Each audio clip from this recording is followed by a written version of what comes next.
Hi, folks. This is David S., he, him pronouns, and this is the first session of a two-shot of Old School Essentials Rites of Weeping. This is a folk horror short scenario written by, I believe, Harry Menier is what I'm seeing here. Yeah, Harry Menier.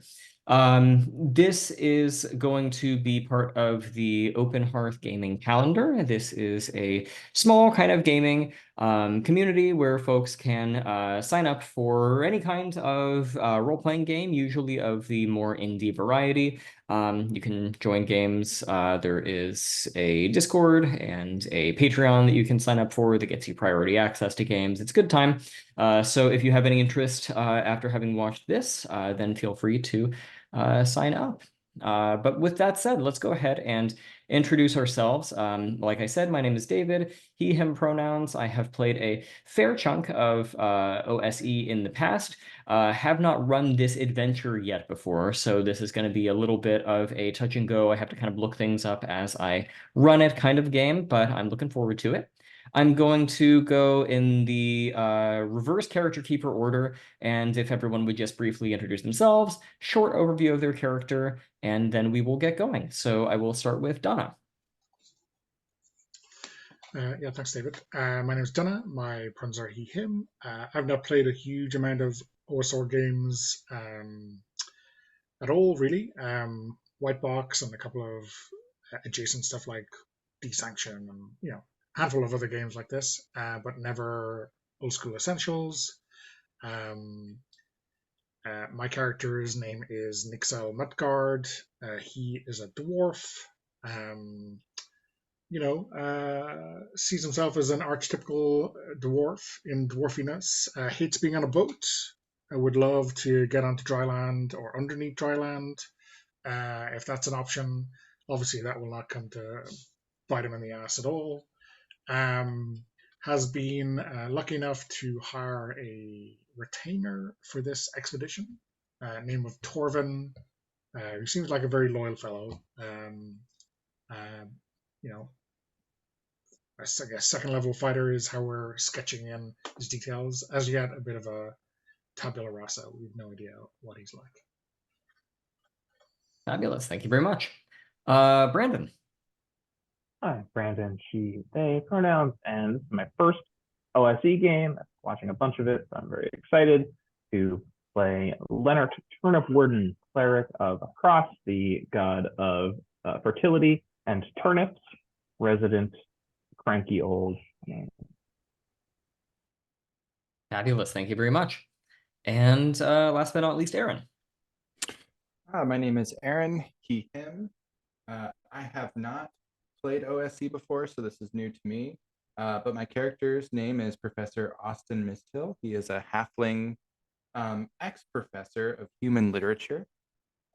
Due to events that transpired, he was excommunicated from his Shire community and his university. And now he's on the boat, kind of cold, wet, with this group of semi-strangers, wondering if his students really hated him that much. All right. And so let's go ahead and begin the story. So your boat is leaking. The four of you are at least 2 days upriver from the last real town, far too far to turn back. Your boat would sink well before you got back there if you did turn around. So your boat has been leaking, and you finally have made contact at the last minute with a very small, desolate riverside community. And I use the word community very, very loosely. It's really more of an outpost with a few shacks, some fisherwomen are watching you as your boat is kind of hauled up to shore. These sullen, cockeyed old women who sit smoking pipes and drinking coarse bramble wine outside of their huts as the river passes by. You are stuck in this community because it is raining. There has been this cold drizzle coming down for the last several days, turning the ground from normal soil to this dark, peaty soup and footprints sinking into the ground as you kind of trudge your boots onto shore. The light has been sucked from the edges of the sky by the cloud cover, which you can't really even see because you're in the midst of deep pine forest. I mean, this is ancient land that you find yourselves in. Old growth forests. Very little reason for anybody to set up an outpost here, other than that it is in the middle of nowhere, and people traveling downriver need some place to stop and trade and find some form of rest. But this is truly a desolate, isolated area, and it is undoubtedly several more days down the river before you're going to be able to find anything approximating a real town. So it's very, very lonely. So that's the starting problem. Your boat is leaking. You're not going to be able to fix it until the rain lets up. And the boathouse is full, and that means that it's got to be dry before you can tar the leak and get it back out onto the river. I'll tell you kind of what you see as you look around this community. There are the aforementioned fisherwomen who kind of sit there eyeing you. They don't seem very interested in sharing their names. They don't seem very interested in helping you too much, other than to tell you that you're just going to have to wait for the rain to let up. Beyond that, the town is strangely empty. There are fewer people in the town than the number of huts would seem to indicate. You're looking at a lot of huts. They seem to be largely empty. One noteworthy point of interest is that there is a large trading barge that has also pulled up on shore, and does not appear to be occupied. Its inhabitants are perhaps within the town proper. So your priorities at this point are probably going to be to obtain some kind of shelter and to find kind of where you're going to rest up until the rain lets down. So with that being said, is there anything that anybody would like to do, or anyone that anyone would like to talk to? I'll prioritize Nixell first. Is there anything that you would like to do as you are kind of hefting this boat onto shore, these fisherwomen eyeing you, and a few other people maybe kind of glancing at you from their muddy huts as the rain continues to pour down and the chill kind of creeps beneath your clothes? I mean, it might be an idea to go up and find the main town, but that's too much walking for me. So I imagine I'll just go and visit this barge. I'm sure the people are just keeping out of the rain. So yeah, visiting our next shore neighbors. Next shore neighbors. Yeah. Fabulous. So we will cut to you kind of walking that way. Lennart Turnip-Warden, what about you? You are probably the one holy man in this town. So is there anything that you would like to be paying attention to or investigating as we sort of set up the town portion of this story? Yeah, I'm gonna try to talk to these wary, unfriendly old ladies kind of on their level. Like a gruff, curt, like no nonsense manner, offering to regarding turnips or pregnant lasses or anything needs blessing. I'll offer to ply my trade and in that kind of figure out like where can we sleep. Presumably it's going to cost money. Maybe I can get us that through trade. Oh, very good. Yeah. So you guys are all, you're salt to the earth kind of people, right? So you're speaking to them very much in their way. It's a very rough and tumble kind of conversation that you will attempt to strike up with them, and we will cut to that momentarily. Oston Misthill, what about you? A quick question.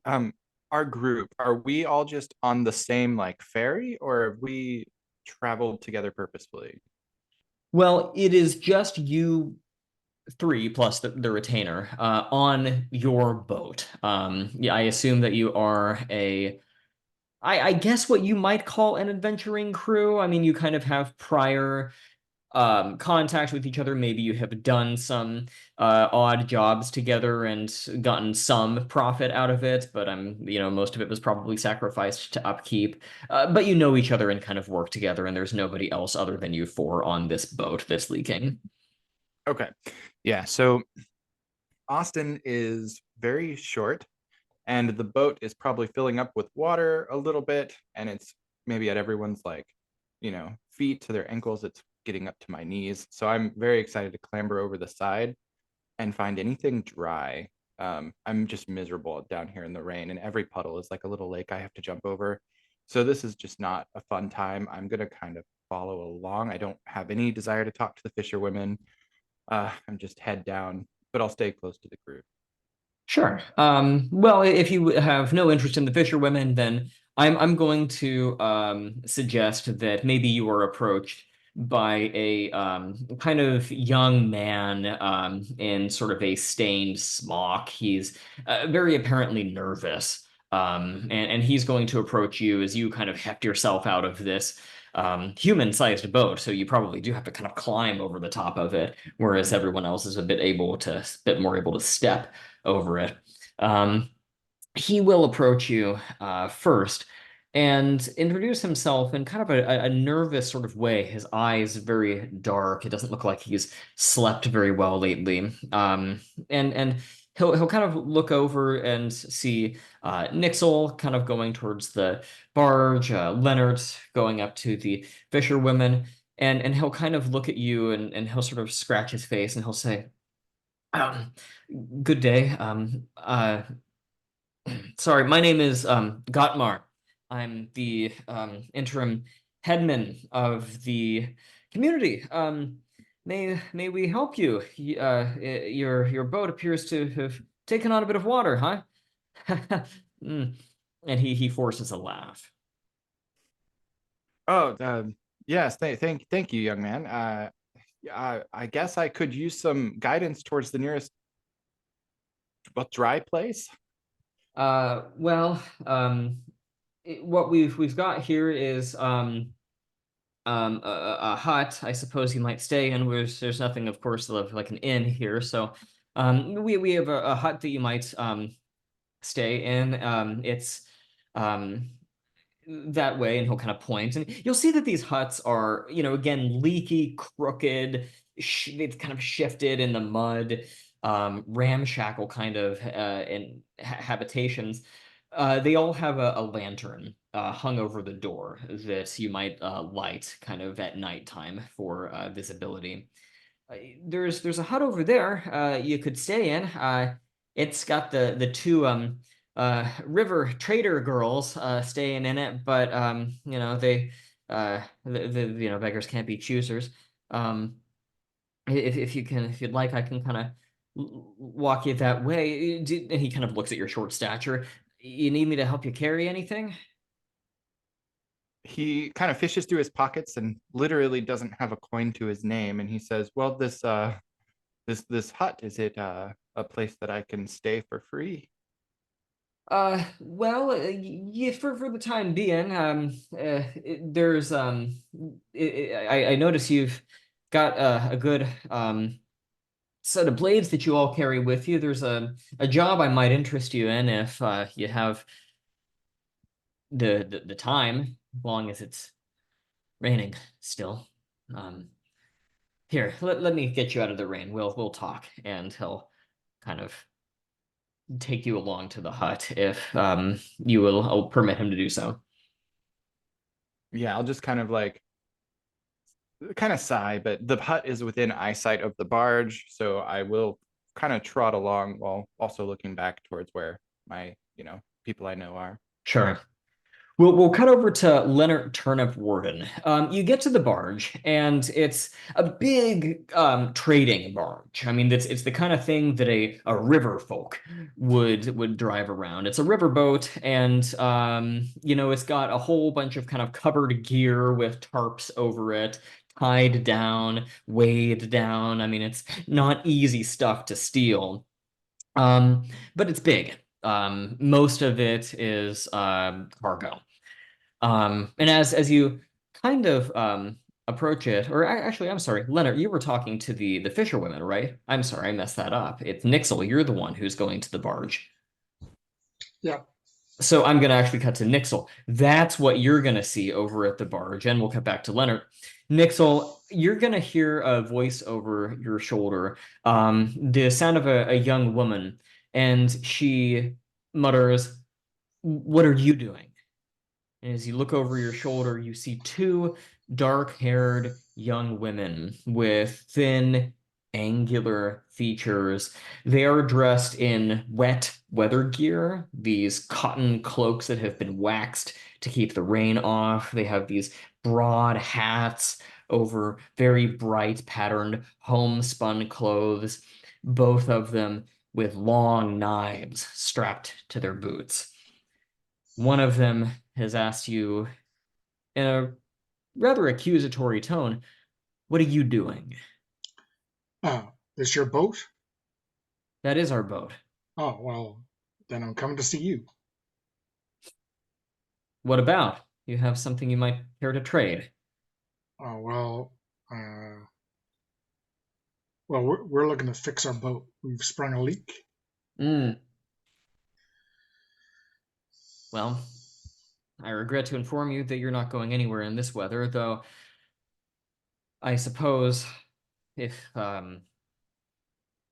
you're willing, is that a warhammer you have with you? She says, gesturing to your sidearm. I mean, I can use it if that's what you're asking. Or I keep mixing up your characters, Lennart and Nixell. Lennart's the one with the warhammer. No, that's a sword, she says, motioning. Sword, yeah. It's a sword. We can flavor it as whatever kind of I was weapon just you going to want it to be. rebrand it, you know. Yeah, no, yeah, no, that's my mistake. Yeah. "Is that a blade next to you?" She says. She says, "Well, tell you what, I see that you and your companions carry weapons on them. If you have any expertise in the ways of combat, I have a job for you, and if you succeed, then we will pay you so well that you won't even need that boat of yours anymore. You can travel with us on our barge downstream, and whatever we pay you will more than afford a much better boat than whatever that ramshackle dump is." I guess I'm interested. Come this way. My name's Bella, by the way. This is Sophia."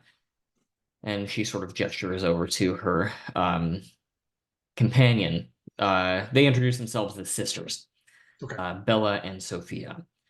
And they say, "If you'll come this way, we'll talk business with you." And they'll actually lead you to the same hut that Austin and Gottmar are headed toward. And now we will cut over to Lennart Turnip-Warden. You're striking up a conversation with the fisherwomen. And is it just kind of small talk, or are you trying to lead it in any specific direction there, Lennart? Well, I think I see Austin being, led in the direction of that hut after some gesturing as I'm making the small talk, and it's pretty clear that the shelter I was going to ask about has been found. So it's it's small talk that leads towards asking about the town, what's going on. Not super nosy, just just friendly. Sure. They will, in a very cagey kind of way, say that you came at a bad time. And that, as a matter of fact, the town's been suffering from a rash of disappearances these last few nights. I'm going to say that you folks show up probably in the mid-morning. They'll tell you that there have been disappearances. Somewhere in the ballpark of 4 or 5 people at least have been disappeared in the dead of night. And they tell you that opinions differ about what's taking them, or one of them will add who's taking them, she says with kind of a raise of an eyebrow. Gottmar has his opinion. Those traitor girls have their opinions. Their father was just taken, as a matter of fact, just last night. But what can we do about it? They ask. And one of them takes another drag off of their cup of wine. They seem resigned to their fate, in kind of a nihilistically indifferent sort of way. There is this pronounced lack of fear, that has probably been smothered by a resigned sadness. They seem depressed, to put it frankly. Like they've just kind of given up, and they're not even making an effort to get out of town. Oof, bad business. Anyone digging up any graves lately? Doing anything to anger the gods? This Probably not. is old forest. Old gods live in old forests. Gottmar's father should never have built here, but nothing you can do about that now. She'll tell you that there are rumors of old gods that still exist deep in the woods. Stories that people who grew up in this area and left have spread kind of up and down the river. And in particular, she'll tell you kind of a little ghost story about a plague that once lurked in the mud and in the river itself, contaminating the water, contaminating the soil. People who lived here were driven mad or infected by some contagion.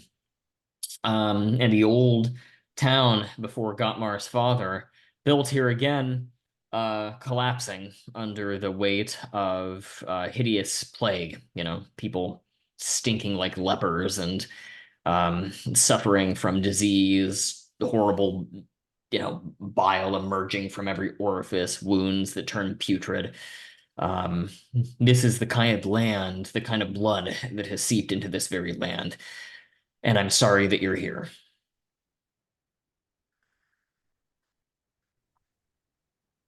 Yeah.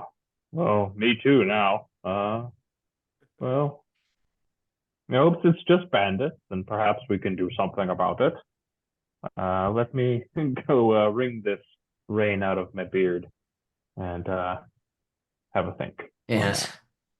You do that, she tells you.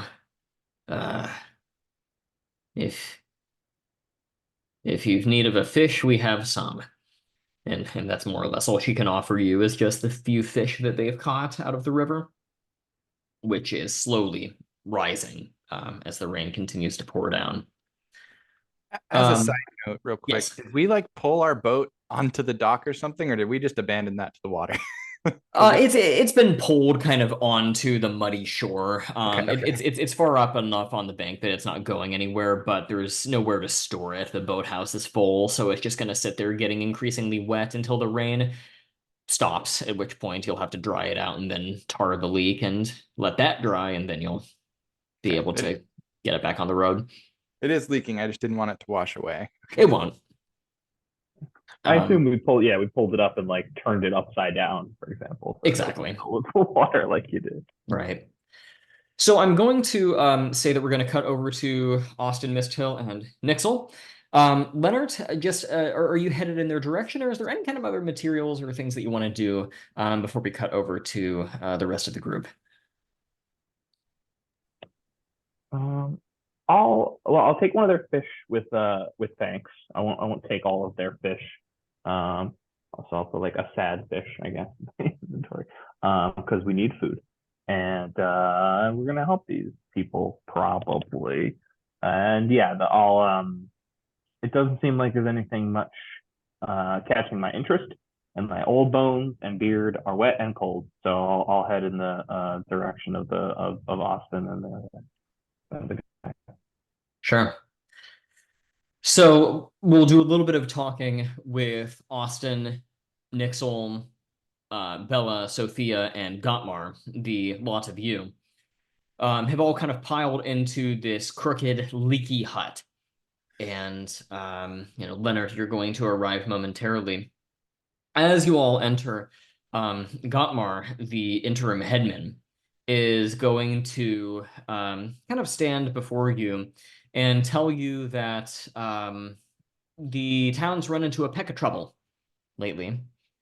There has been a large wolf from the deep woods that is been attacking people, dragging them off in the dead of night.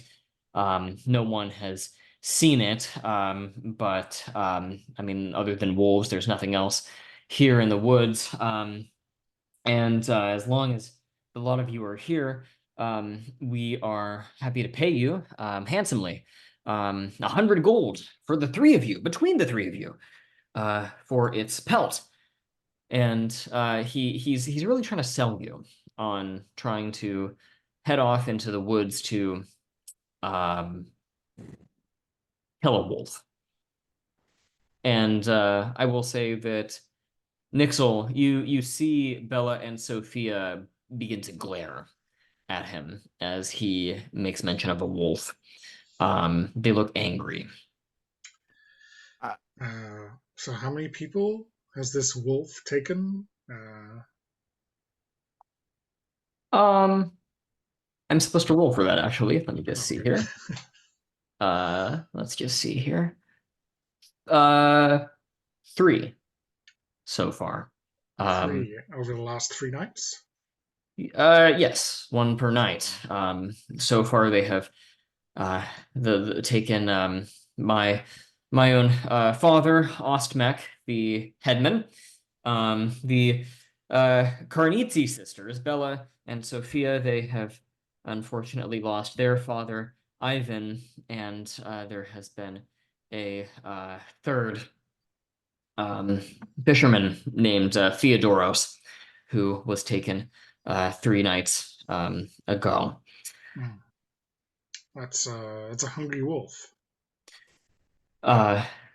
Yes, very strange behavior for a wolf, he says, and he kind of takes a sip off of his own cup of wine, and he's trembling a bit as he does so. And strange too to take the adult males. Well, I know that my own father was prone to foraging in the woods for roots, that kind of thing. And it's at that point, Lennart Turnip-Warden, that you hear roots and make your entrance. What do you think, Austin? Something fishy?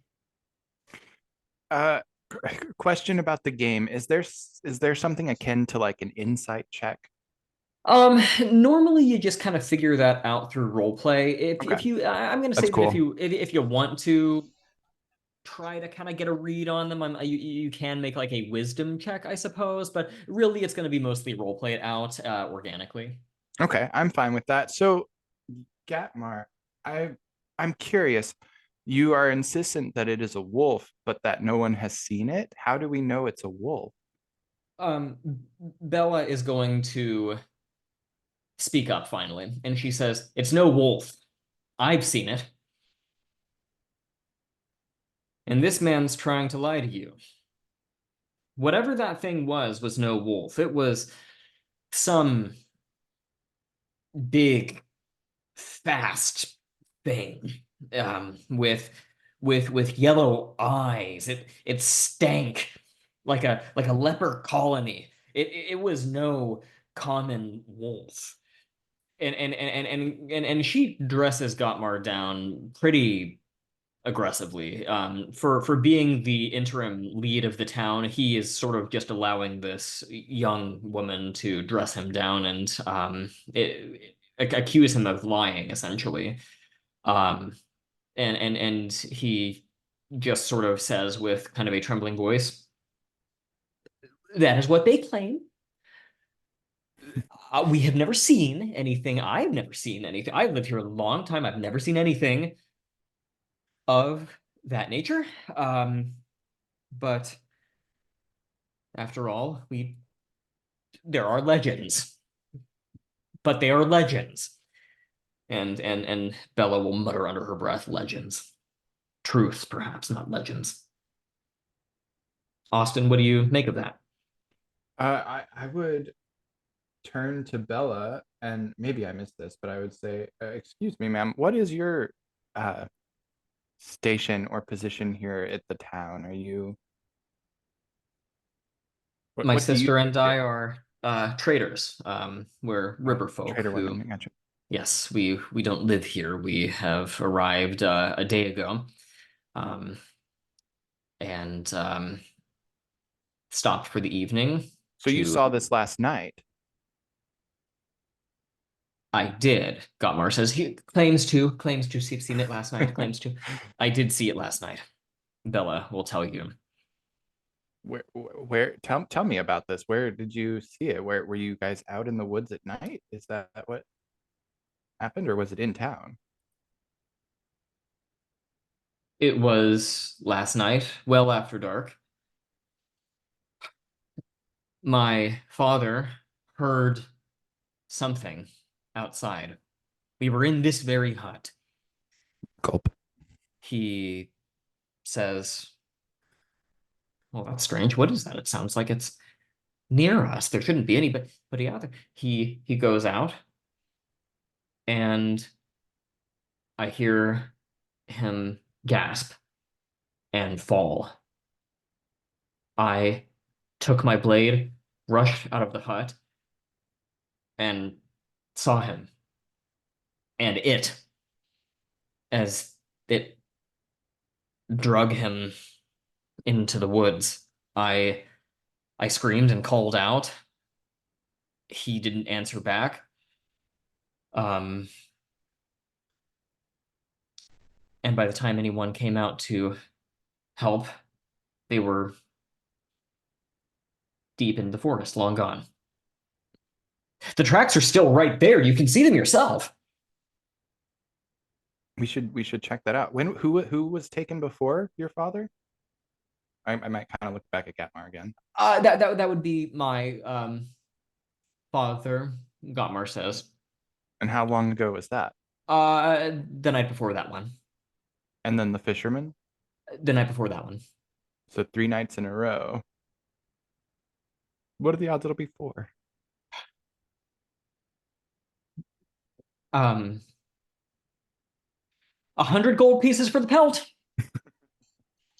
So Gothmar, if it's a wolf, then and it's this hungry, it'll come back.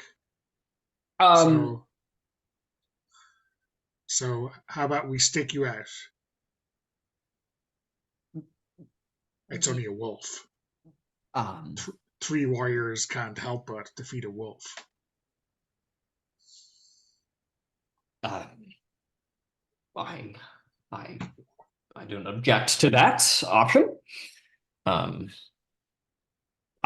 leave that to your discretion how you choose to handle the matter, but the reward is the same regardless. Lennart, digging for turnips in the middle of the night, is that a thing?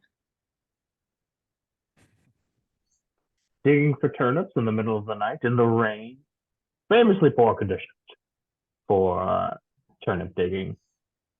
Seems suspicious.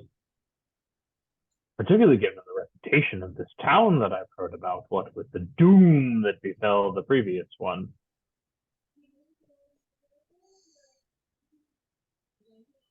Methinks Could your father have been out doing something else? Um, I mean, it's possible. I mean, you have to understand. He could have been searching for the wolf because it had just taken Theodorus the fisherman the night before. So, I imagine he had taken his bow and his huntsman's equipment and had taken off into the woods to take down the wolf himself, and it must have got him.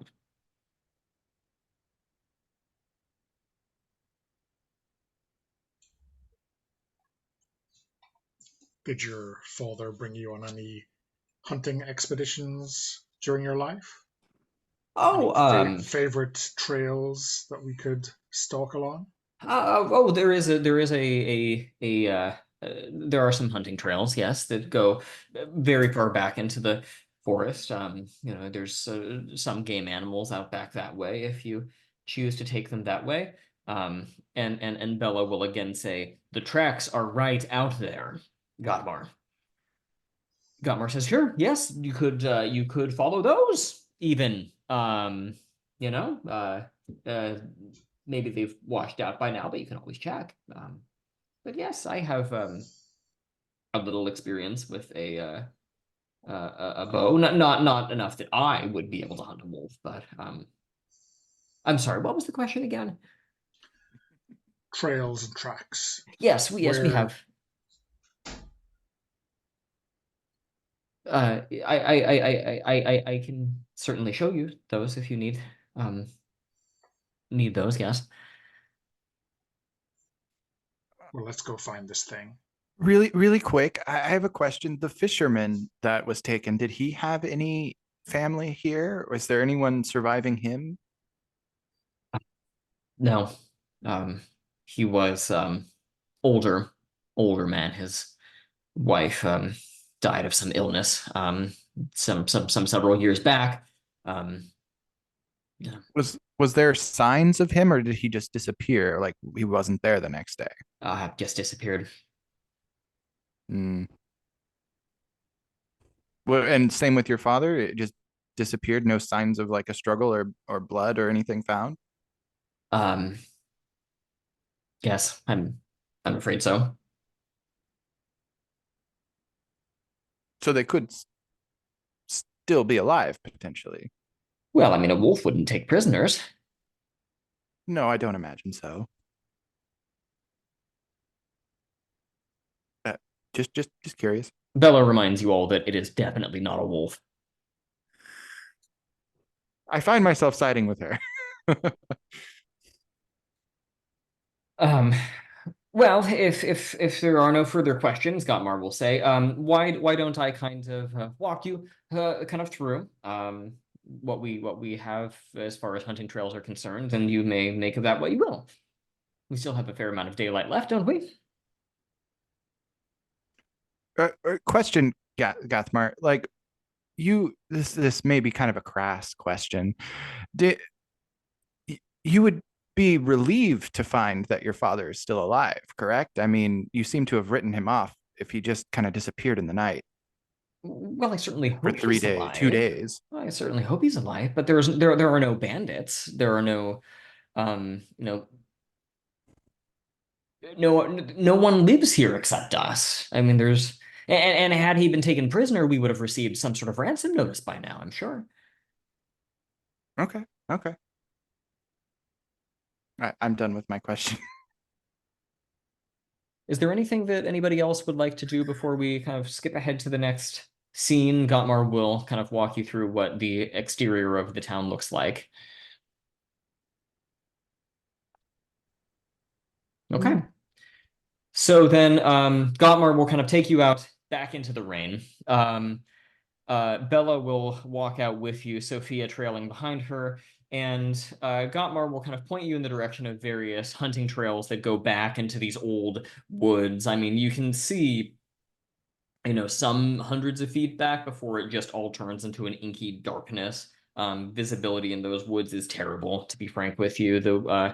cloud cover is dark to begin with, and then when you consider the height of the trees and the amount of sunlight that they block out, the woods themselves almost require torchlight to navigate even by day. I mean, it is dark fairy tale kind of stuff. Now, Bella will point out the tracks that the thing, alleged thing, left as well. I'll tell you, they don't look like a quadruped. They look humanoid.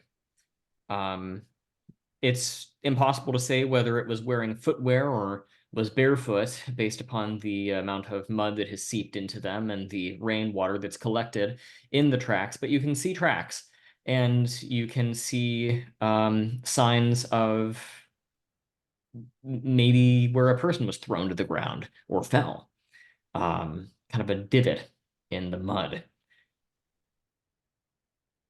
They should be relatively easy to track given the softness of the earth.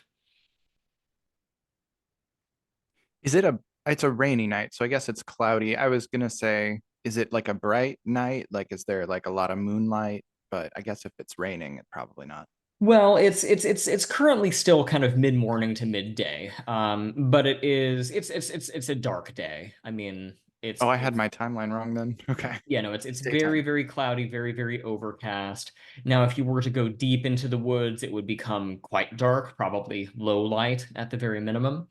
But it is still, strictly speaking, daytime. So I'm going to step back here for a minute and let the three of you sort of decide how you'd like to approach this problem. Do we have who all's with us besides the three of us as Gatmar came out here? Yeah, it's the three of you plus Nixell's retainer Torvin. You also have Gutmar, the interim headman, and you have Bella and Sophia, the Kornitzi sisters. Okay. So in total, I suppose that makes 7 of you. Regarding my companions here, is anybody particularly skilled in tracking? No, but those are big fucking footprints. I think And it's we can muddy, follow it. which will work for us, right?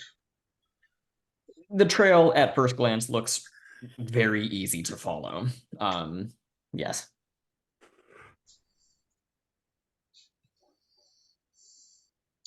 So I'd say, unless anyone's got any, dinner plans, we should maybe follow them.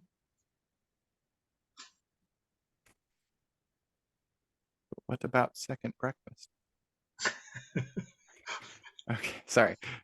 Yeah, sounds good. We should follow the tracks for sure. Agreed. We see the footprints. We also see drag marks. You said he was dragged. Well, a person fell or was thrown to the ground, but then you only see one set of footprints. Okay, Bella definitely said he was dragged into the woods, so that seems interesting. Okay. Heft him up on his shoulder? I'm not sure.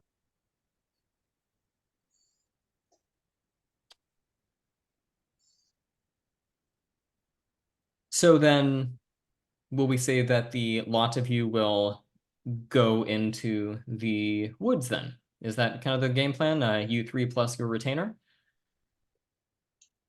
Yeah, that sounds fair. Okay, that works for me.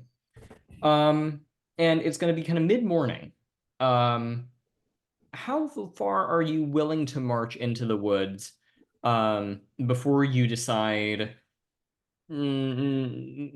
maybe we either need to turn around or make camp? I mean, it's a little ways in there before anything is going to be discovered. So I'm just kind of curious for you as a team, how far you're willing to go. Are you willing to march into the night, for example? Or once it begins to get dark, do you say, okay, no, I'm turning around now and we'll go in the morning and try it again?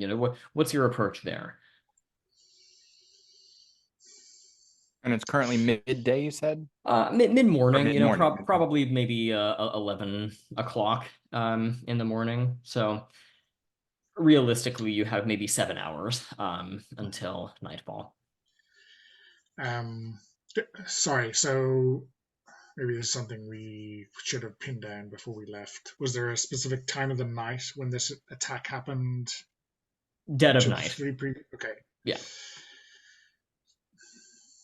So I'm of two minds. You know, one is, you know, if we're not obviously getting to this quickly, then either we push on or we go back and we wait. Like we set a trap for this thing and wait for it to come a fourth night. Seems like a very Beowulf thing to do, right? So yeah, I'm kind of 50-50 on those two approaches. Like just push on to find this place or go back and lie in wait. I'm anxious to be out here in the dead of night without any more information, but it might just be what we need to do. My gut instinct is to, maybe it's just because I usually play rogues. My gut instinct is to spy on Gatmar when he thinks he's alone with somebody and try and overhear things, because it just feels like he knows more than he's letting on. But that might not really be the play here. So I'm fine with marching at least until the afternoon if we see if we find anything that far and reassess as it starts to get darker. I think those old ladies seem like pretty rough and depressed, and this is like a doomed town, probably not worth saving. But I think we know that if we don't try and deal with this tonight and like go back and go to sleep, someone's getting taken in the night. And for the self-preservationists among us, it could be one of us. Especially if we're out in the woods. I like the idea of laying a trap, but we don't know enough about it to actually catch it in a trap. So let's, even though we don't have tents or anything to keep the rain off, let's push into the night and see if we can't find the beast, the lair where the beast lies. I would like to find just any kind of clue as to what it's doing or where it's going. Sure. So I'm kind of hearing from the three of you almost unanimously that you're inclined to follow the trail into the woods, kind of in the daylight, and just see where that puts you. Does that sound right? Yeah, I mean, maybe I just am naive about this kind of a thing, but it seems strange to me that a quote unquote wolf walking on two legs would carry its meal 8 hours into the woods. You know what I mean? So yeah, if we're assuming it's eating them, it seems like we would hope to find something soon. So it'll be interesting if we don't. All right. I'm just pointing that out. Yeah, I mean, if we were a party of elves and humans, maybe that would be a different argument than currently, where we're mostly short arses, you know. But yeah, it's kind of interesting. I think the further we go, the more odd it's going to be, right? The further we go, the further we're gone. Okay. All right. Well then, let's say that you take off into the woods. And we're coming up on the halfway point of the session, so let's pause and take a short break here. Do people have a strong preference between 5 versus 10 minutes, one way or the other? No? Nope. Let's actually do 10 so that I can also throw some stats together for Nixell's retainer. And let's plan on meeting back, maybe at about the 27 mark, 28 mark, somewhere in that ballpark, if that sounds good for people. Okay. I'll see everyone in 10. Okay. So the four of you take off into the woods. And as Bella described, the trail is very easy to follow. It winds into this primeval gloom for hours. You just can kind of march alongside it, your footsteps sinking into the mud alongside these footsteps, which have also sunk into the mud as you trudge deeper and deeper into the darkness. You've set off early enough in the day that there is no necessary requirement that you set up one of your lanterns or your torches. But it is quite dark as you disappear into the woods. Notably, you see no sign of game animals. Allegedly, you should be coming upon hunting trails where there are various game animals kind of out and about throughout the woods, but you see nothing. No birds, deer, no small animals that you might fur trap with. It is eerily silent, save for the slow white noise of rainfall through the pine needles. And then you come upon the origin of these footprints. After having winded back and forth through the woods for about half a day, you come upon what looks like a sort of half submerged in the ground temple. Or at least, Lennart, that's what it looks like. Whatever it is, it's ancient as could be. It is remarkably old stone that has been set up long time, probably centuries ago. God knows where they got the stone for it. There's no quarry anywhere near here. But nonetheless, you spy what looks like the half-sunken entrance to a temple. There is a rough stone arch that juts out of the ground with a structure largely covered in muck and dirt and kind of like a burial mound sort of construction behind it. This rough stone arch has doors that have been very hastily mortared shut with some combination of lime and ash. And daubed across these doors, etched kind of into the arch itself, is an old religious symbol that you can notice, Lennart. It is a symbol that means plague. Not simply as a standard synonym for sickness and illness. I mean plague, but like with a capital P. It has a sort of spiritual significance tied to it. You know, it's the difference in the real kind of IRL world between saying God with a capital G and God with a lowercase g. This is plague that you have come up against. And to make matters worse, these doors that I described that were hastily mortared shut with the lime and ash, they appear to have been broken open. And what's more, broken open from the inside. Clustered facing the doorway are dozens of crude idols, about 1 foot tall, that have been carved from soapstone. They're far enough away from you that you'd have to walk up to them and examine them closer to see what exactly it is that you're up against. But you see dozens of these soapstone carved idols kind of stuck into the mud facing this temple of muck and plague. Beyond, you can see stone stairs descending downward into the temple proper. And I'm just going to say that you are some tens of feet away from all of this, making out the darkened kind of silhouette of this temple in the half light of the quickly waning day. So that is what you are confronted with. I'll go right to left as always. Nixell, anything that you want to do here?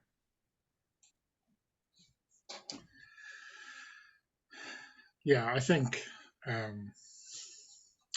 maybe Austin makes that comment about classic wolf shenanigans that we've all kind of known to be not true since we set off on this trail. And I will kneel down next to one of these idols to examine it to see who or what may have carved it and how old it is. Sure. You're a dwarf, and you know a thing or two about stonework. These are not that old. You would expect to see them worn down by rain and elements more so than they are, but they are relatively new in nature. They depict a robed woman, but she has no face. Instead, there have been small fragments of mirror that have been kind of pressed into the stone where her face ought to be. So a robed woman, her face is just pieces of mirror.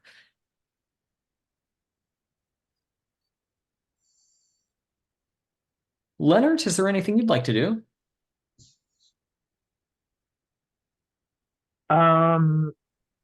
Yeah. Oh, can I say, before I think about that, can I say I grabbed the lantern from our hut so that we have one of those? So I think we didn't have one otherwise. Yeah. That's perfectly fine if you want, yeah. And I think Great. I think you have plenty of oil for that lantern as well, looking at Oston Misthill's Austin. yeah, My oil is not for lanterns.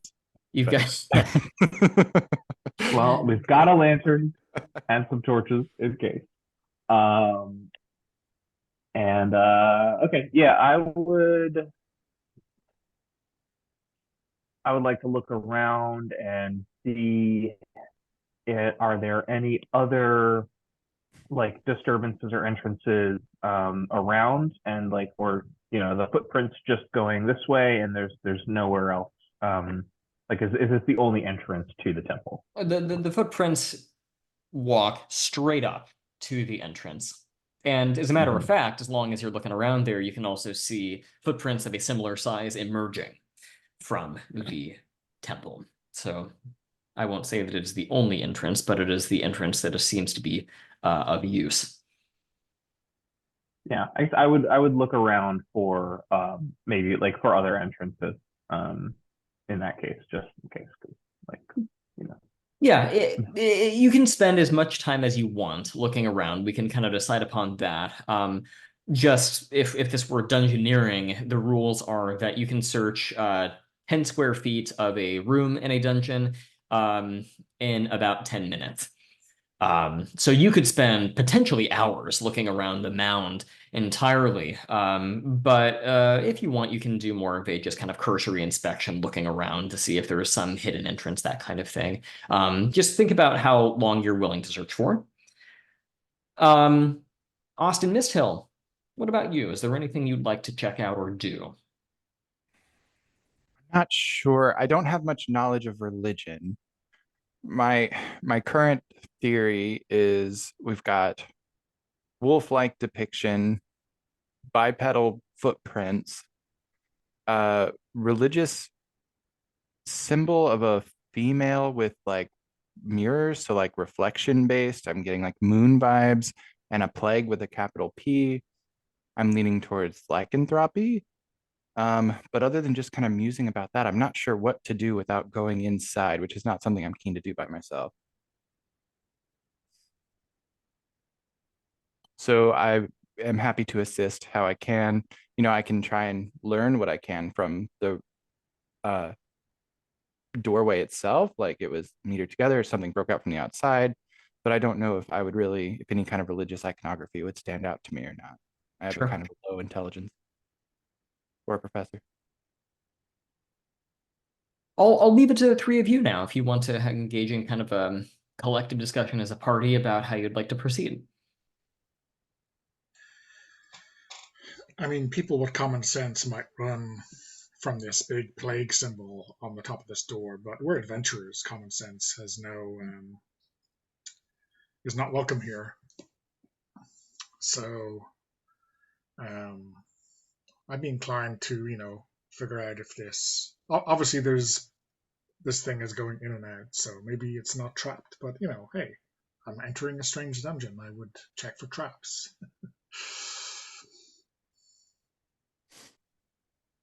This is true. I often have a hard time distinguishing between halfling and thief. I don't have like a traditional check for traps ability, but I would be happy to help with that. I would like to do that as well. Yeah, well, everyone can look for traps. You have, if you look under the exploration section of your character sheet on row 15 in the character keeper, everyone does have by default a 1 in 6 chance of finding traps, which is not good, but you can certainly try. So if the lot of you want to, you can spend, we can kind of go into dungeoneering rules, and you can spend 10 minutes basically searching the stairway leading down for traps, which case I would secretly roll 3d6 and I would let you know if you find anything. And then secret door, is that just like finding hidden passages? Yep, finding secret doors. Open refers to opening locks, I think. I can double check that, but that is my understanding. And then listen is, listening. Oh, as a halfling, I feel like I need to listen at this door. Well, it's not a closed door, but I could close it. if That'll help me hear better. If that'll I will say, if you get up close enough, this is worth mentioning.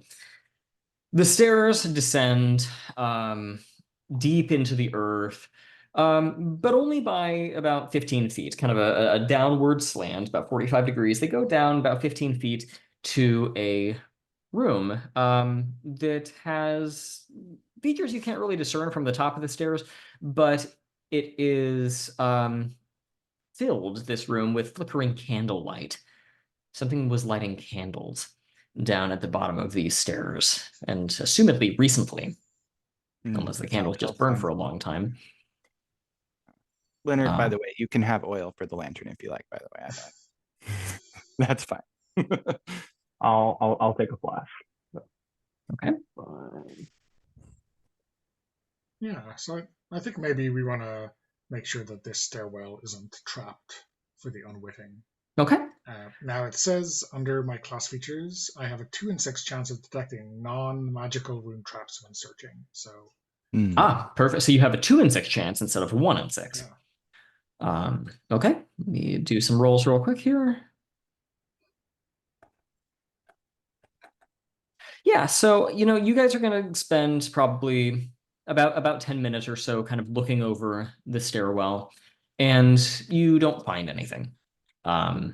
It is, I mean, the stairs are very slick with water, but that is not really a trap so much as just an environmental hazard. But it is very humid and very hot coming out of the temple. It is sticky and humid and nasty down there. It smells terrible. But you're not finding anything in the way of like a rigged trap.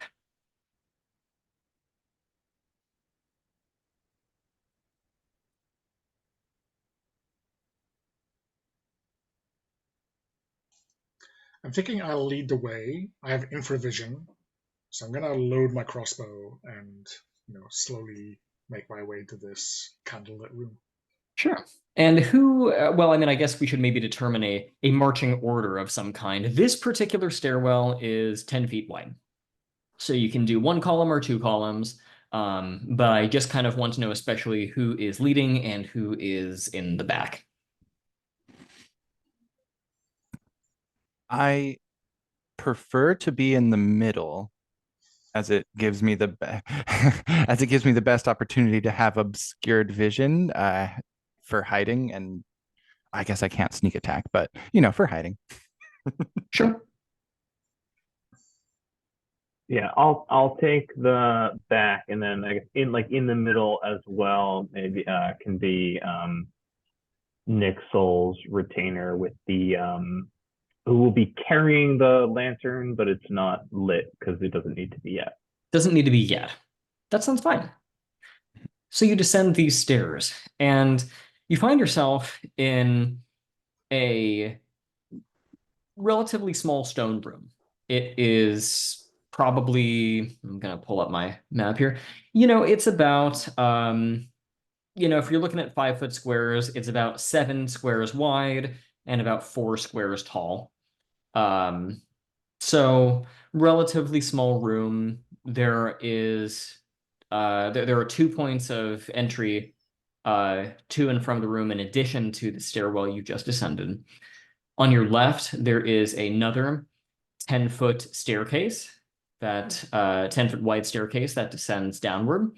On your right, there is a 5-foot wide staircase that descends down. So it's kind of like a T intersection of sorts.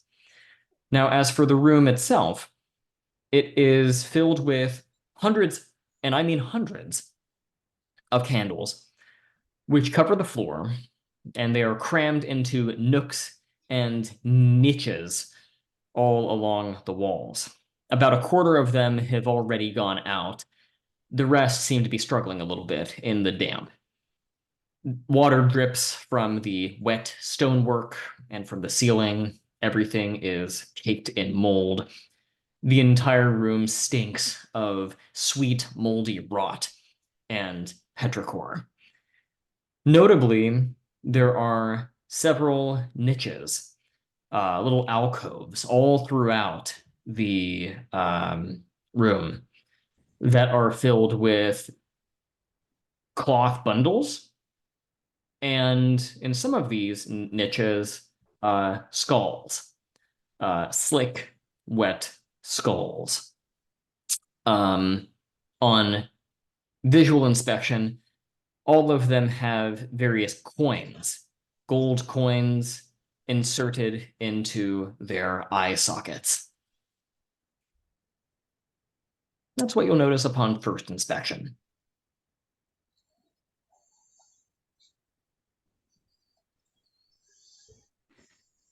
I'd like to examine the bundles, making sure not to disturb the coins in the eye sockets of the skulls.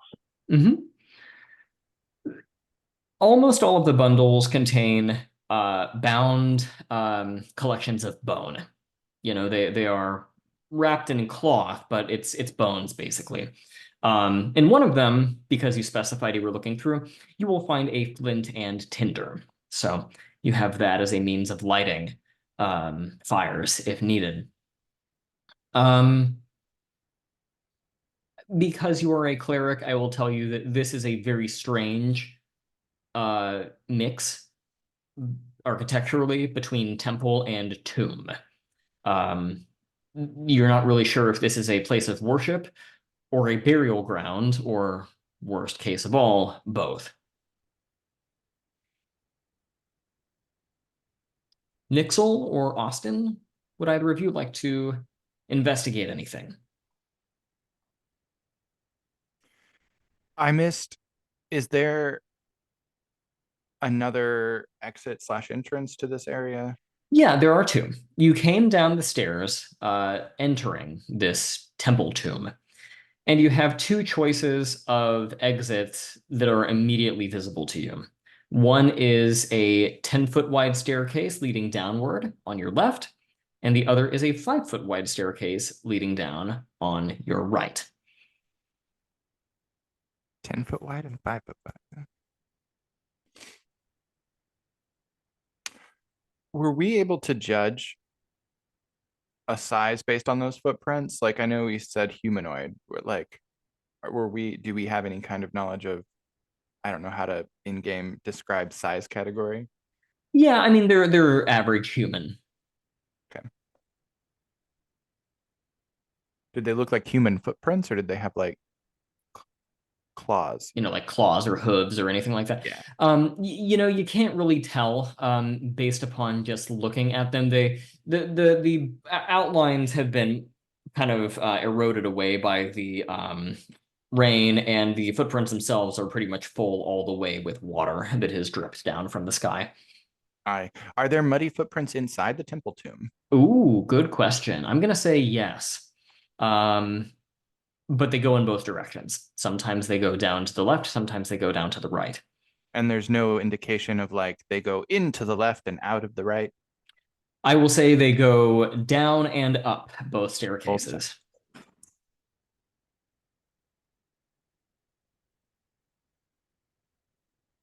Just so I have something to do, I'll check for secret doors.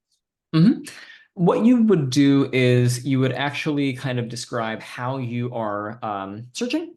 And just like with normal exploration, you search kind of a 10-foot by 10-foot area. So if there is some specific place or some specific kind of type of environmental feature that you want to try to scan or search, name that, and that can help you. Okay, the things with the coins in the eyes, those are statues or Those are skulls. skulls just kind of laying on the ground. They're inserted into alcoves in the wall. Yeah, that wall with the alcoves without removing the skulls or touching the eyes. I think that's sufficient. Yeah. So I will, you're going to be doing that. That's going to take you 10 minutes. So that's kind of one in dungeoneering terms called a turn. So you are going to spend one turn searching for secret doors. Nixell, what about you? Yeah, I mean, I was inclined to just pick a staircase, but maybe since Austin is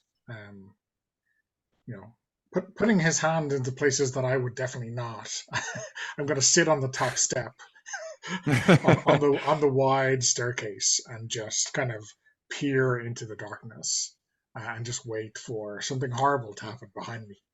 I'm inquisitive. I'm inquisitive. Okay. Minutes pass, and Austin, you're not coming up with much in the way of secret doors. It remains quiet, save for the sound of dripping water from the walls. The skulls with their coin eyes continue to gaze out at the lot of you. Maybe once or twice you'll notice that a candle finally goes out. But otherwise, it is quiet. Maybe quite a bit of echoing happening in here. Perhaps a unrealistic question. Judging on the wet wax around the candles, is there any way to determine approximately how long they've been lit? I mean, these are big candles, or at least some of them are. Some of them are very small. And of the small ones must have been lit today, perhaps even in the last few hours. So you might have walked into something. Okay, so someone was lighting candles during the daytime. I mean, obviously it's needed in here, but that's interesting.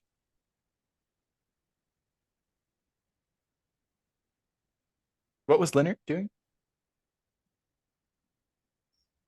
Lennart I was was examining. Yeah, go ahead. I was searching the cloth bundles while you were searching for secret doors. Wait. I found a flint and tinder. That was it. Yep.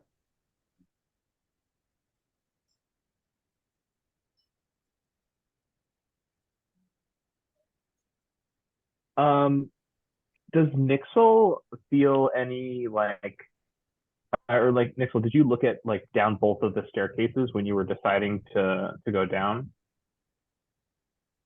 I mean, I guess from the description we got earlier, it seemed like they were both indistinguishable, but I'm not sure, David, did you have anything to add, seeing as I was wasting time kind of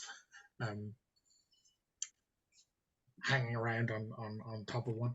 Well, what I can do is I'll give you just a quick overview of what you might see if you looked down both staircases, because you had time to do so. Sure, yeah. If you look down the staircase that was on the left, the 10-foot wide staircase, again, from the top of the stairs, it's hard to tell exactly what you are looking at, but you see what looks like a larger chamber. I mean, it's kind of a full-fledged room, and it extends back as far as you can see, and off to the right as far as you can see.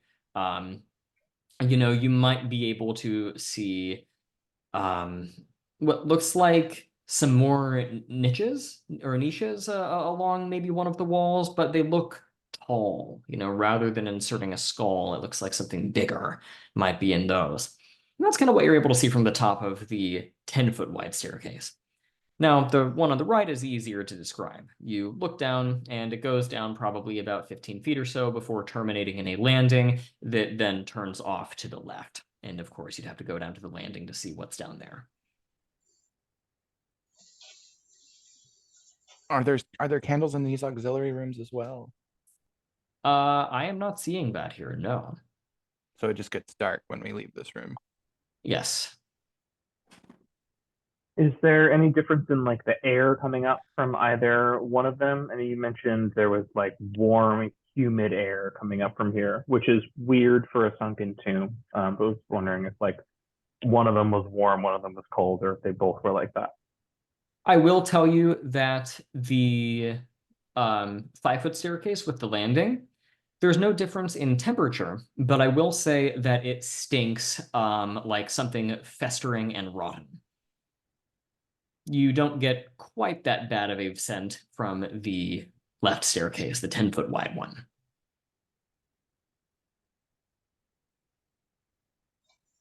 All right, raise your hands for the rotten plague room.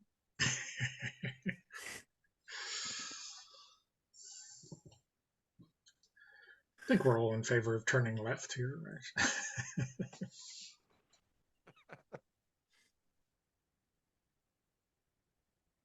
I mean, yeah, I assume we should stay together. We could go down one room, flip a coin, or if we have any inclination, I'm happy to attempt to scout ahead, but not too far ahead. Just because I do have advantages in hiding in a dungeon, which is I'm assuming this would qualify.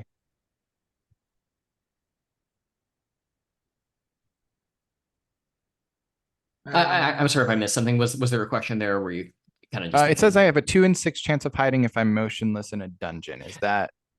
Does this qualify as a dungeon? Yes, this absolutely qualifies as a dungeon. And I want to be clear about what that refers to. That is a reference, at least in my interpretation of the rule, that's a reference to hiding in shadows. So basically, if you just stand still and there is no cover, you're just standing still. If you have cover, that actually can almost guarantee hiding. I mean, if there is a large boulder and you say, I'm standing behind a boulder, you don't really have to roll to be hidden. You're behind the boulder.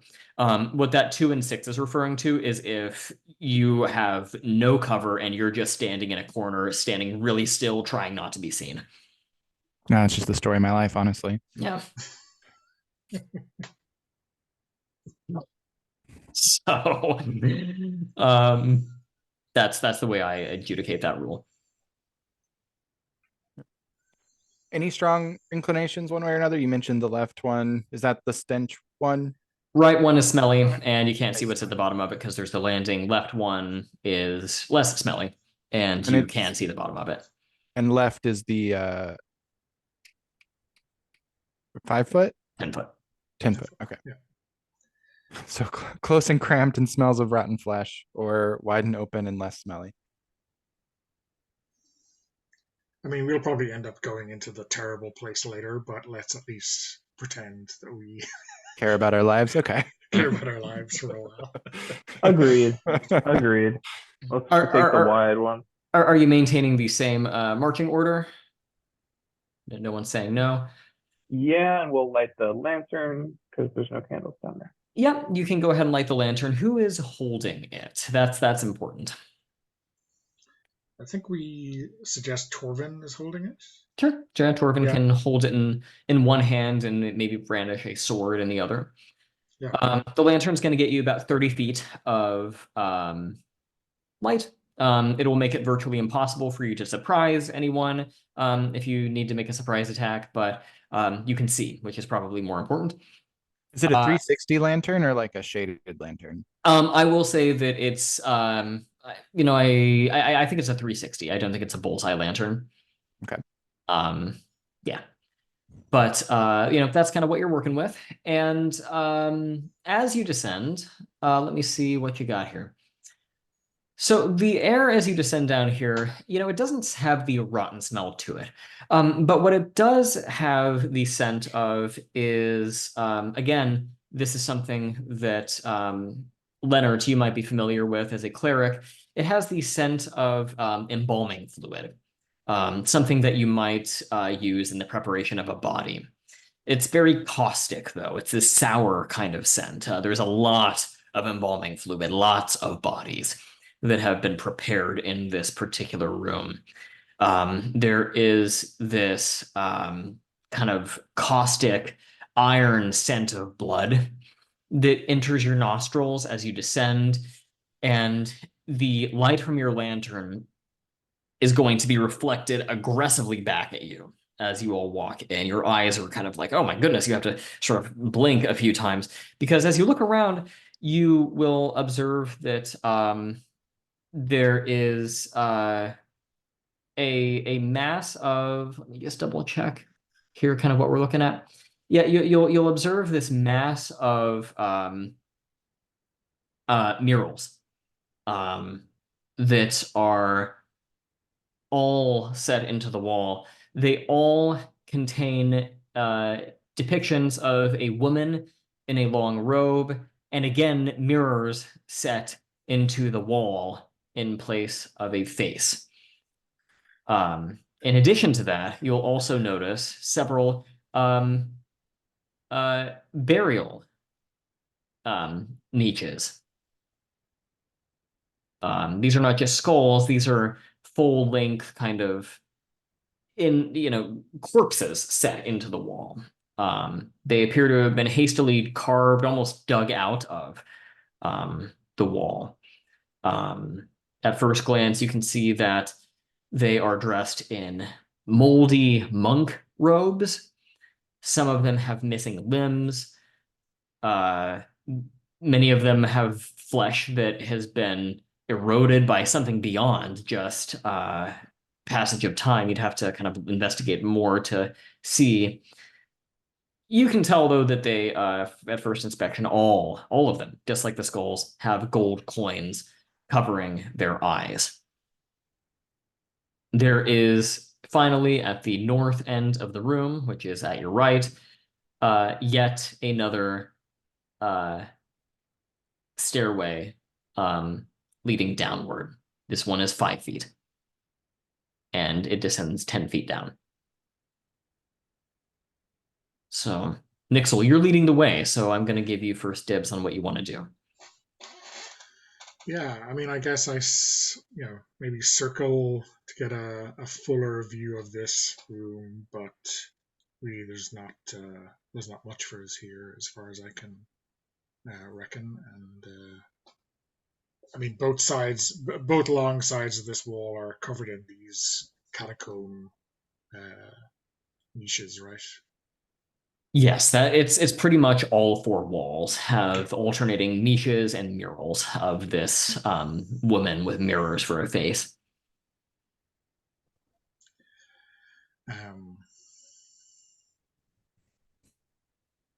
Yeah, I'm inclined to just keep going down, but unless someone has a lesson for us or knows of this figure or god, I'm not sure if there's a huge amount for me here. Is that something we can roll about? To determine what exactly? Who this figure in the murals and the statues above were. Yeah, I'm kind of willing to entertain that idea for Lennart. Lennart, you're a cleric, and I'm just going to go ahead and kind of give this information to you. I don't think there's a need to roll for it. What you're looking at upon kind of closer inspection are depictions of what in some old folkloric legends are of basically a failed god, specifically one associated with plague. You don't remember its name. Frankly, don't remember if it even had a name.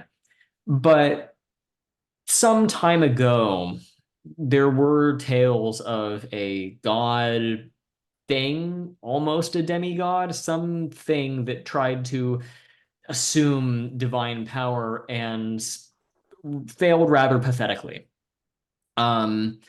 And was sort of never heard from again. I mean, you normally think of gods as these great heroic things. This god thing that you seem to be staring at on these murals is really kind of a pitiful wretched. sort of thing. It is a forgotten footnote in the history of the cosmos. And honestly, maybe just something that you heard of from an old mentor of yours decades ago.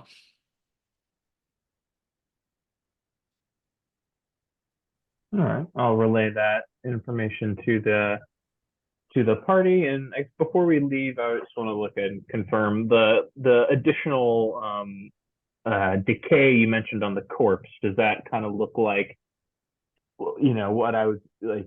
People of this age are very in this area very familiar with plague of any kind. Does it look like they were hit? These people died of like super plague.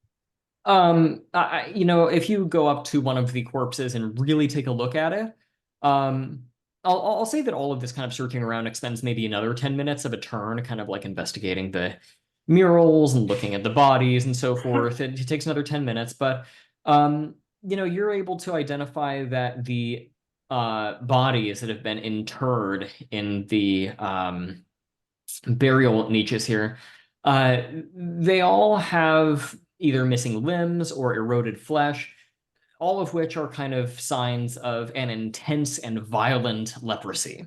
They all, as far as you can see, died miserably in a sort of as lepers, basically.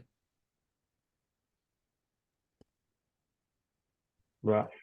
Yeah. And none of these burial niches are new. You mentioned they were hastily dug, but none of them are like new earth. They're all old bodies. These are all old bodies, yes. The chamber they are in, it really looks more like a prayer chamber, at least it was, but it seems to have been hastily converted to a mass grave, potentially centuries ago.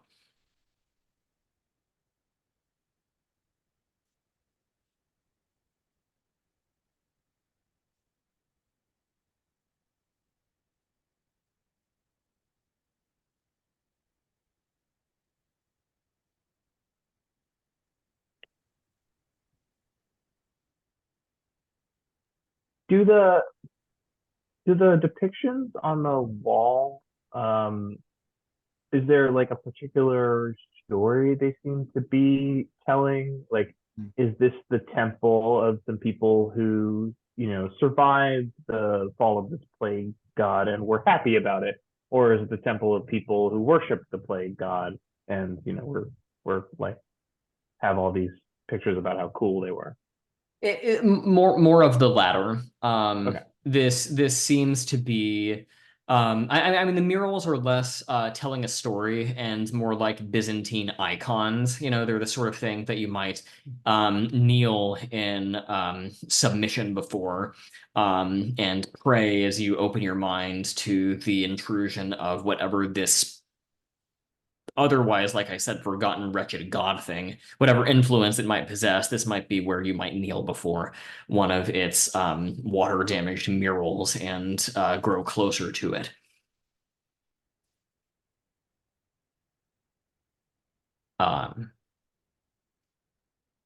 Not a good thing, probably.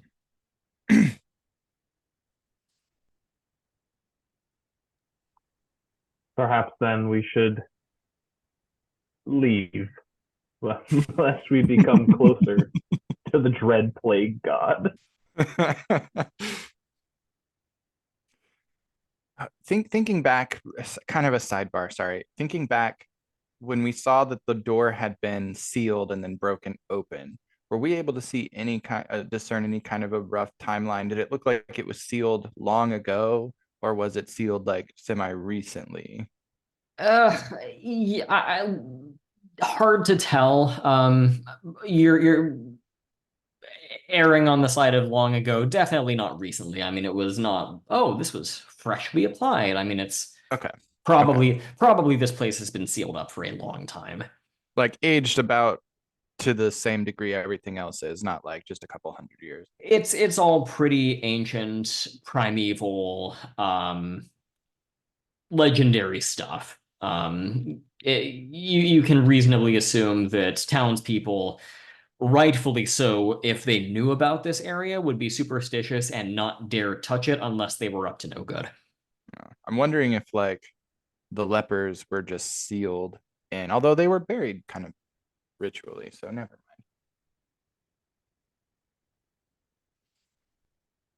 That was all I was wondering. Sure.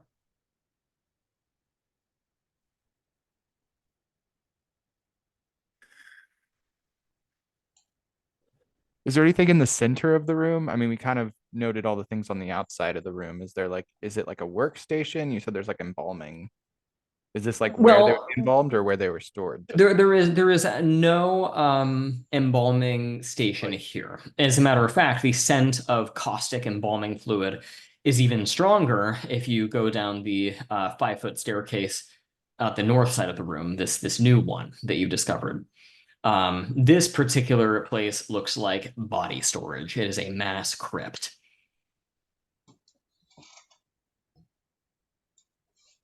Strange design to like have to go through the body storage to get to the embalming room.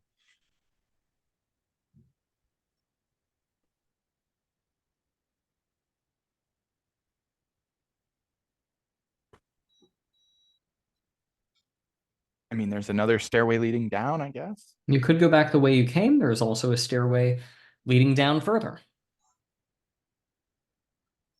I'll leave it to you three to decide how you'd like to proceed.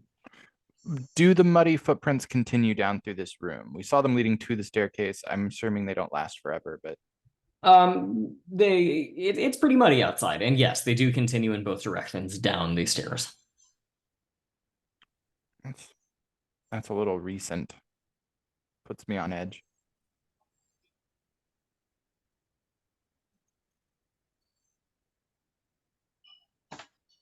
Yeah, and given the smell of embalming fluid, it seems like that's where we might find both our monster and our townsfolk. Mm. Might be good to check down the rotten stair. If there's any other, maybe there's like other information we can get from the temple about like what this thing is and how we might defeat it if we encounter it, rather than just hacking it with swords. In a weird way, knowing that there's probably something or someone in here with us, going towards where the bodies haven't been taken care of almost feels safer.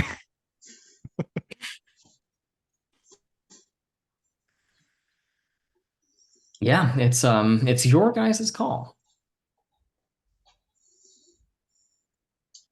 I mean, I'm happy to go along with that kind of let's call it a cautious approach to go back and maybe feel out in multiple directions at once, even if I'll grumble about it. Like I do think I would lean more towards fully exploring this end than backtracking. But I'm also open to it because I see the appeal.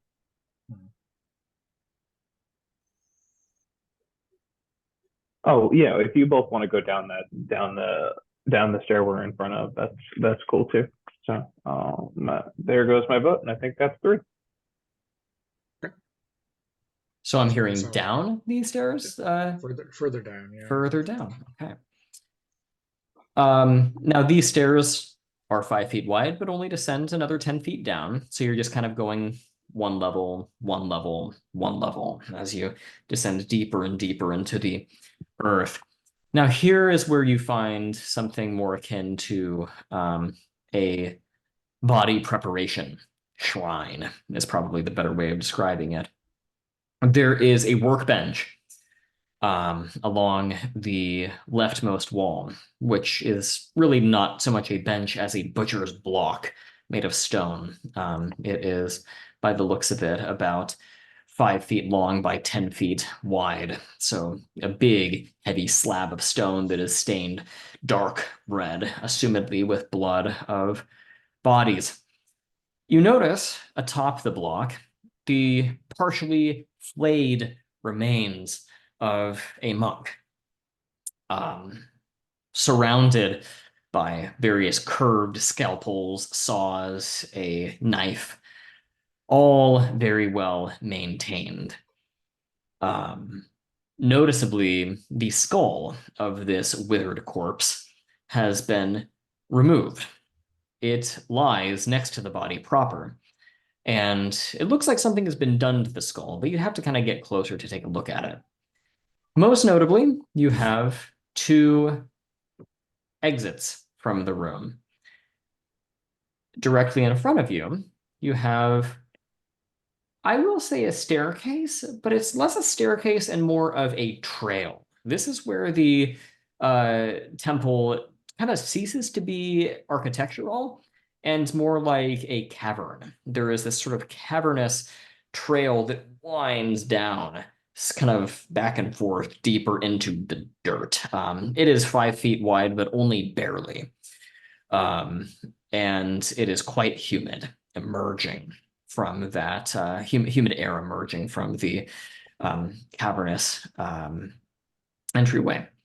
Alternatively, on your right, that was right in front of you, on your right is a passage, which is parallel. It doesn't go down, it's just a passageway from which you smell rot. Okay, Just, so yeah. sorry. So would you say we're on the back in the main room, there was left and right, 5 foot, 10 foot.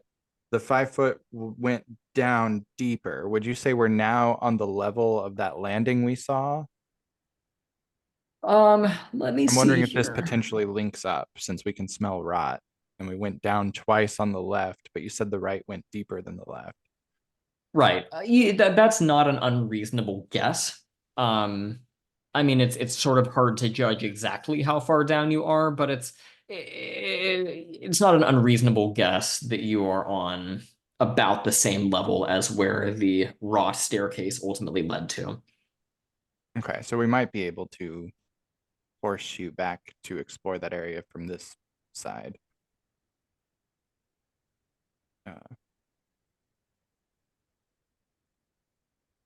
Just thinking out loud, sorry. No, it makes sense. David, you said if we took a closer look at that skull, there's a couple things we might notice. Yeah, if you're willing to walk up to it, and I'm not going to assume you're picking it up. I'm not quite that bold, but if you want to kind of like visually inspect it, you can do so, Nixell. And how does the skull taste? Uh, well, when you start describing that without any prompting from me, I know we've turned a corner in genres. Mm. But yeah, I'll take a closer look. The skull has been cleaned and carved with runes, inlaid with silver and gold.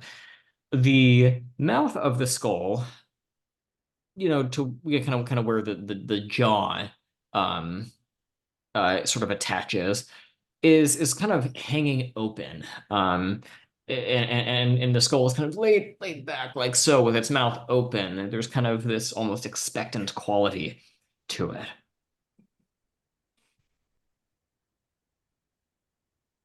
And is there a sign from the tools here that the silver and gold work would have been done here, or is that somewhere else?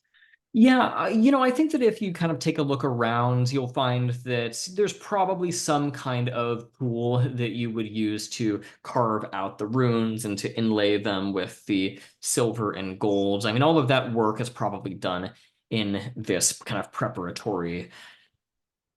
Again, going back to Lennart's clerical background, it's really, again, more of a shrine of preparation. There is a certain religious quality here. It's not like a common grave where you have just some great, groundskeeper who hacks up the body and prepares it for a burial. This is more of a holy place of embalming people of importance or fallen monks, that kind of thing.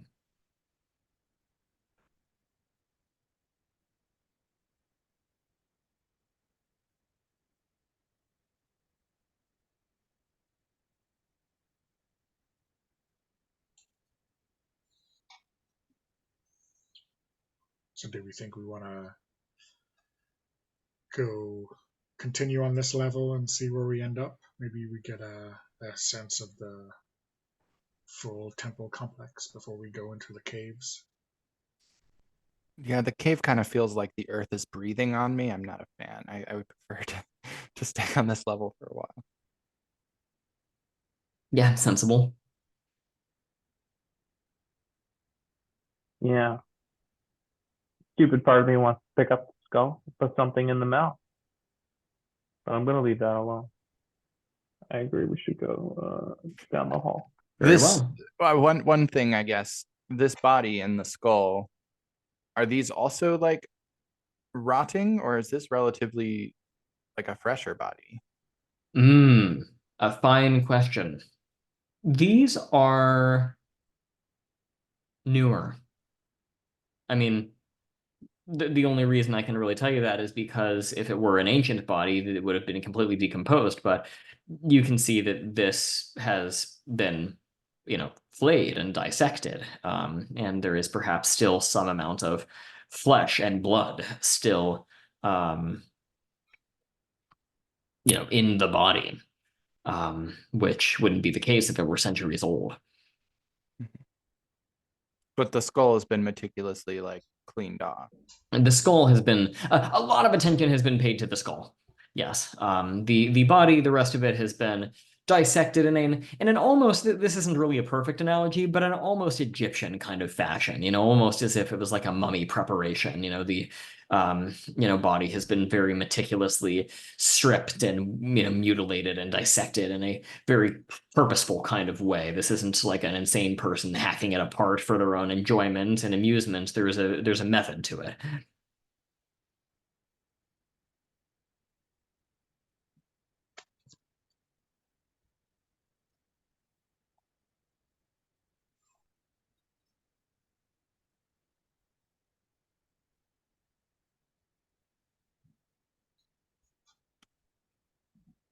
So that's the main workstation in the middle. Is there anything else of note on the walls here? Are there more not Um, but more. the walls are lined with mirrors. So once again, it is a little bit disorienting to your eyes because all of your light is reflected back at you. It's a nightmare.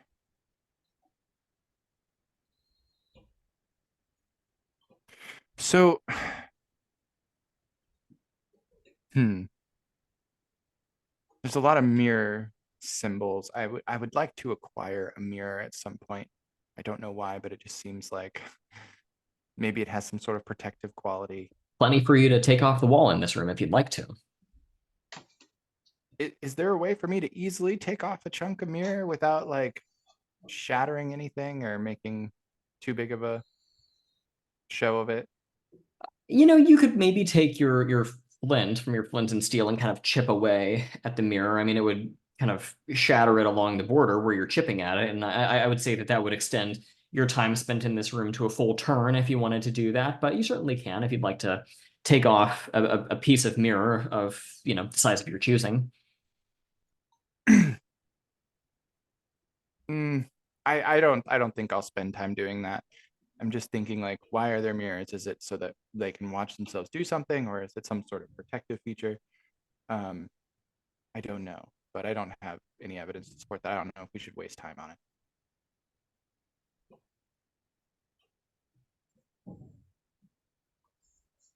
Okay.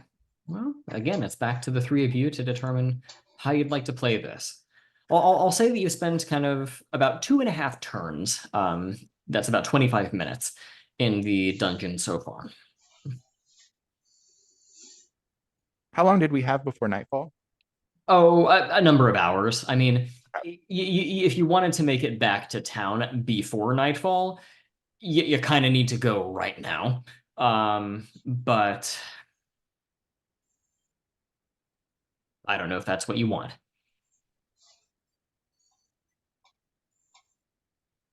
What do you guys think? A part of me feels like we're here. Yeah, in for a penny. Let's see this through. Yeah. So you can go back the way you came. You can descend into the cavern, or you can cut across to the passage of rot on your right. I believe we said rot was our preferred path. The passage of rot just sounds so pleasant. It's a great Yeah. album name, for Oh God, it is. Carcass, or one of those classic metal bands. Yeah, I was gonna say there's a metal band in there somewhere. So then, if you kind of poke your way through the passageway, I mean it's a narrow passage, claustrophobically so. It's about 5 feet wide and goes about 25 feet down until you kind of get halfway down the passage, and your lantern opens up the room to your vision. It's the biggest room that you've seen so far, probably. And I'll describe kind of what you see, and then I'll talk about entrances and exits. In this particular crypt, and I think crypt is a good word for it, you see a bunch of cut stone that maybe once was a monk's quarters hastily converted into a crypt. It's full of rubble, broken pickaxes, handles eaten by the damp strewn about. The main thing that is worth drawing attention to is that in the center of this room, which again, it's when I say it's the biggest room, I mean it's probably about 25 feet wide by 65 feet tall. There is, in a 3-foot high pile in the middle of the room, a collection of bloated, moldering limbs.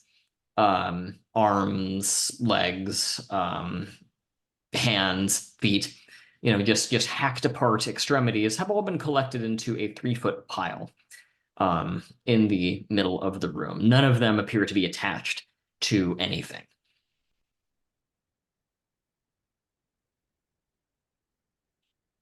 Beyond that, in terms of entries and exits, on your left is a cavernous passage descending down. On your right is a 5-foot wide stairway leading up. You can see where it leads up if you go over to investigate it. But right now, you're just kind of standing at the entry to this room. I am so sorry. I had like a total space moment. What did you say was in the center of the room? 3-foot high pile of festering, bloated, moldering limbs, like hacked apart arms, legs, feet, that kind of thing. Oh, my favorite. Okay. Yes.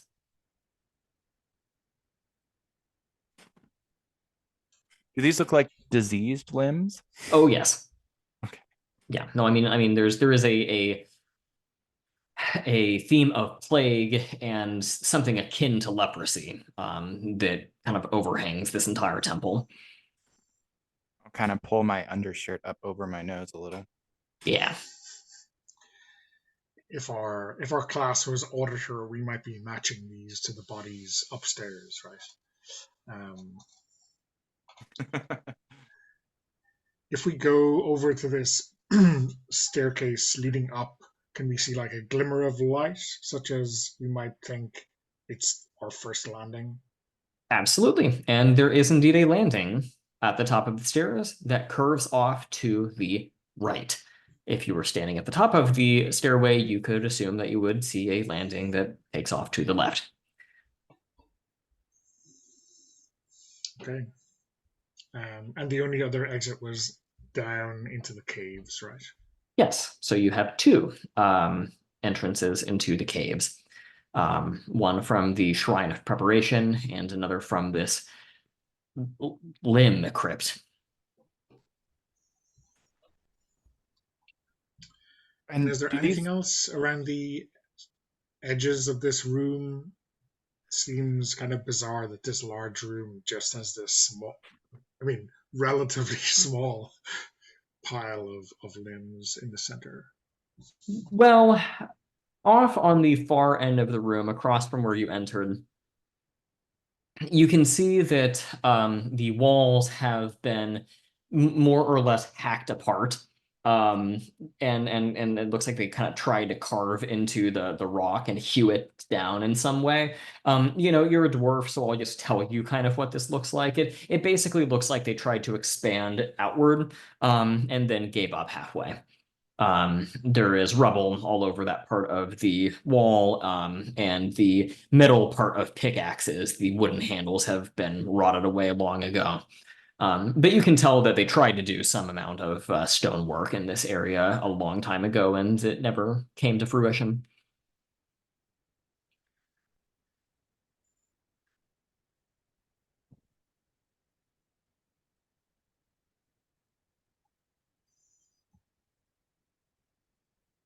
I have a long pole.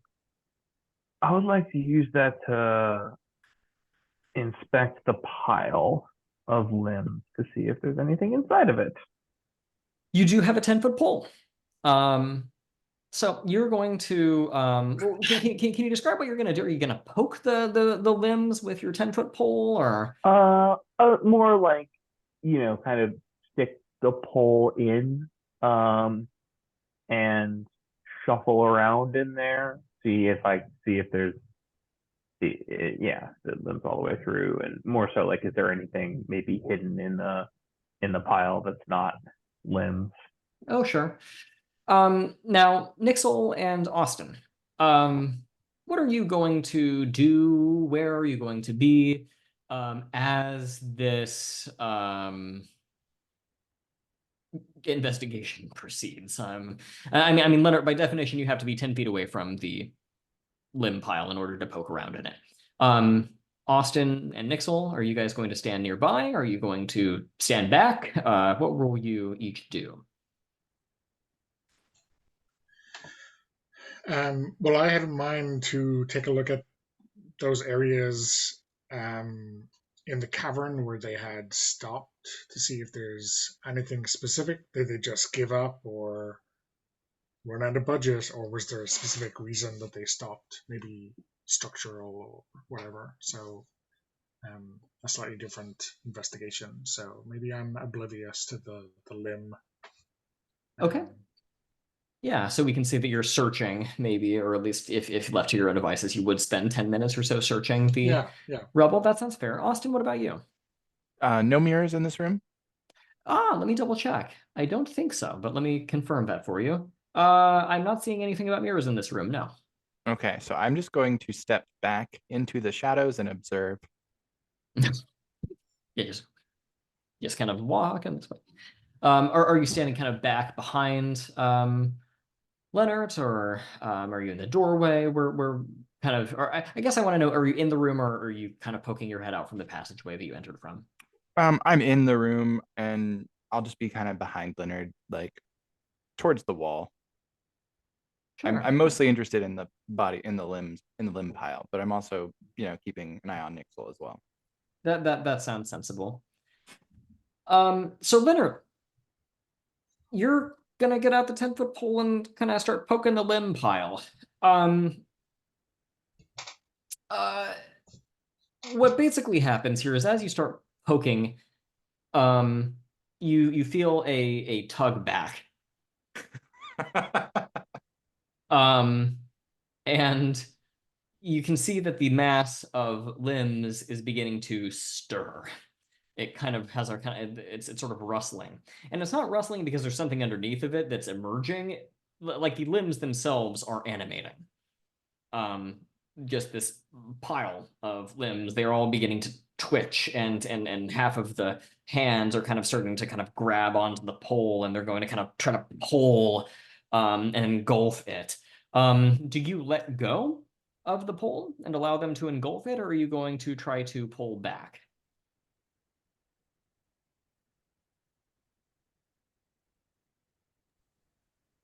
And you said it was like multiple limbs, or does it seem like there's like a body, or it's just like the limbs are pulling back? The limbs collectively are the creature, we'll call it, that you're interacting Yeah. Okay. Yeah, I mean, it can have the pull as I like stagger back in surprise. Sure. So the pole will kind of get drawn into this mass of undead limbs, and they'll sort of start breaking it and snapping it, and kind of engulfing it into this rotten mass. And then the mass is going to start kind of slowly kind of shuffling and creeping along the floor, kind of leaving a sort of a track of blood and rot where it was. And it seems to be kind of moving slowly in your direction. What do you do? And I will say that obviously Nixell, you probably are going to be aware of this, and Austin as well. But Lennart, you're first up here. What do you do as this mass of limbs kind of lurches in your direction where the pole was coming from? Yeah, I know what to do. And you know, the prayer I'm saying is one for an abundance of turnips, because that's the one that first comes to mind as I put my hand on my holy symbol, which is a beaten flat copper sheet in the shape of a turnip. But I'm going to turn undead and try to banish this abomination from our sight. Okay. Let me double check the rules for that. Just give me one moment, and let me see. That would be the. Well, actually, it might be on your character keeper. Let me see here. I have them up in the OSC cleric page. Yep. It's going to be 2d6. Yeah, you roll 2d6, and there's a table that you consult with. I think I've got a copy of it in front of me here. So I automatically turn a level 1, a 1 or 2 hit die, and then I have to get a result for anything higher. Yeah, a 2-star, a 3, or a 4 is what I'm seeing here. Okay. And how many times a day can you do this exactly? It does not specify. Oh, it might just be a thing you can do then. I've seen people do it as like once per encounter. Essentially, like if I fail to turn this, I can't turn it again. That makes sense. But, yeah. Okay. I rolled a 3, so I think it's roll high. It is, yes. That's what I'm seeing here. So, you know, you're going to attempt to turn the undead, and how does that look exactly? What does your holy symbol even look like? I mean, is that something that you've thought about? Is it like a big old turnip, or? Yeah, it's actually exactly that. That was what I was turnip dead. Oh wow. It's a beaten copper sheet in the shape of a turnip, very rustic, with like some engraving on it.